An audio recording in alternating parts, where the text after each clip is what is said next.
भारतीय सेना के एयर डिफेंस मेजर्स जो कि हमने इंडियन एयरफोर्स के साथ मिलजुल कर तालमेल में लिए, उसके बारे में कुछ बातचीत करूंगा। इस विषय में मैंने कल भी कुछ टिप्पणी करी थी, लेकिन आज मैं इस युद्ध के अहम एस्पेक्ट के बारे में आपको थोड़ा और पर्सपेक्टिव देना चाहता हूं। हमें एयर डिफेंस ऑपरेशन सिंदूर के एयर डिफेंस की कार्रवाई को एक कॉन्टेक्स्ट में समझने की आवश्यकता है। मैंने आपको कल बताया था कि पिछले कुछ सालों में आतंक की गतिविधियों का कैरेक्टर जो है उसमें कुछ बदलाव आ रहा था। अब हमारी मिलिट्री के साथ साथ मासूम सिविलियंस जो कि अपना बचाव करने में विफल थे, उन पर भी हमले हो रहे थे।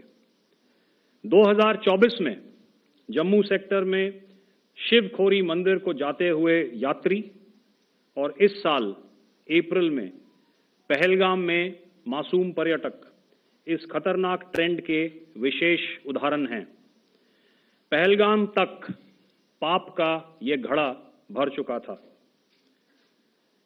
उसके बाद जो हुआ उसके बारे में हम कल विस्तार में बातचीत कर चुके हैं, क्योंकि आतंकियों पर हमारे सटीक हमले लाइन ऑफ कंट्रोल और इंटरनेशनल बाउंड्री को पार करे बिना किए गए थे। हमें पूरा अंदेशा था कि पाकिस्तान का वार भी बॉर्डर के उस पार से ही होगा। इसलिए हमने अपनी एयर डिफेंस की पूरी तैयारी पहले से ही कर ली थी। हमारी इन्वेंट्री में शामिल counter manned aerial systems, electronic warfare के साधन और एयर डिफेंस वेपन्स का इंडियन एयरफोर्स के इसी प्रकार के सिस्टम्स के साथ एक अनोखा मिश्रण किया गया।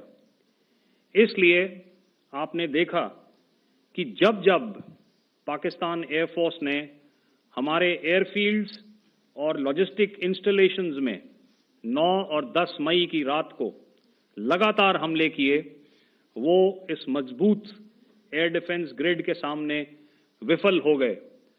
आपके सामने इस ग्रिड को एक तरीके से दर्शाया गया है। आप देख रहे हैं कि इंटरनेशनल बाउंड्री से कितनी layers, radars, counter unmanned aerial systems, उसके पीछे शोल्डर फायर्ड वेपन्स, हमारे विंटेज एयर डिफेंस वेपन्स जो कि काफ़ी सालों से हमारी सेना में हैं। एयर मार्शल भारती ने भी उसके बारे में बात करी। और लास्ट में हमारे modern air defence weapon systems. तो कोई मौका नहीं था कि पाकिस्तान एयरफोर्स ये मल्टी टियर डिफेंस को पार करके पीछे हमारी एयरफील्ड्स या लॉजिस्टिक इंस्टॉलेशंस को टारगेट कर पाए। ये जो डायग्राम आप अपने सामने देख रहे हैं, ये मुझे एक इंसिडेंट की याद दिला रहा है। और मैं आपको इस उदाहरण के जरिए से एक ये एस्पेक्ट हाईलाइट करना चाहता हूं। जब मैं स्कूल में था तो तकरीबन मेरे ख्याल से ये 70 का दशक था और उस समय इंग्लैंड और ऑस्ट्रेलिया के बीच में, आज शायद क्रिकेट की बात भी करनी चाहिए क्योंकि मैं देख रहा था कि विराट कोहली ने टेस्ट क्रिकेट से रिटायरमेंट ले ली। कई भारतीयों की तरह वो मेरे भी फेवरेट क्रिकेटर हैं। तो 70 के दशक में ऑस्ट्रेलिया और इंग्लैंड की फेमस एशेज सीरीज चल रही थी और उस समय ऑस्ट्रेलिया के दो बहुत तेज गेंदबाज जो कि क्रिकेट हिस्ट्री में बड़ा उनका नाम है, जेफ थॉमसन और डेनिस लिली, उन्होंने अंग्रेजी बैट्समैन और उनकी बैटिंग लाइनअप को तहस नहस कर दिया था। और ऑस्ट्रेलियंस ने उस समय एक कहावत निकाली थी, that from ashes to ashes and from dust to dust, if Thommo don't get here then Lillee surely must. और अगर आप इस लेयर को देखें तो आप समझ जाएंगे कि मैं आपको क्या बताने की कोशिश कर रहा हूं। तो अगर आप सारे सिस्टम्स को पार कर भी गए तो आपको फिर भी एयरफील्ड या लॉजिस्टिक इंस्टॉलेशन या जो भी चीज को आप टारगेट कर रहे हैं उसमें पहुंचने से पहले कोई ना कोई इस लेयर्ड ग्रिड का सिस्टम जरूर गिरा देगा।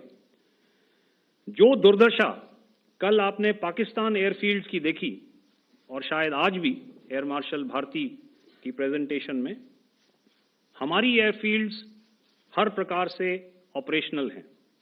यही नहीं, पाकिस्तान के ड्रोन्स और वेपनाइज्ड यूएवीज से की गई हमलावर कोशिशें भी इस ग्रिड के कारण नाकाम हुई और जो बचे कुचे ड्रोन्स थे उन्हें हमारे शोल्डर फायर्ड हथियारों से मार गिराया गया। मैं यहां पर अपनी बॉर्डर सिक्योरिटी फोर्स की भी सराहना करना चाहता हूं। उनके डायरेक्टर जनरल साहब से लेकर बॉर्डर पर तैनात बीओपी पर पहरा देने वाले आखिरी जवान भी हमारे इस अभियान में बढ़ चढ़कर शामिल हुए और बहुत बहादुरी से उन्होंने हमारा साथ दिया। उनके काउंटर अनार्म्ड सिस्टम्स भी हमारे इस मल्टी टियर्ड एयर डिफेंस ग्रिड का हिस्सा थे, जिसके कारण पाकिस्तान की नापाक हरकतों का विनाश किया गया। आपने सुना ही होगा, जब हौसले बुलंद हों तो मंजिलें भी कदम चूमती हैं। In the end, I would like to highlight again that in every single domain that Operation Sindhur has been prosecuted, there has been absolute synergy between the three services. Not only have we, in this endeavor, been fully supported by our government, departments, and agencies, I cannot here not mention our 140 crore countrymen that have stood behind us with their prayers and goodwill, urging and inspiring us to achieve our mission and objectives. For that, we salute you. You are indeed the best. Jai Hind.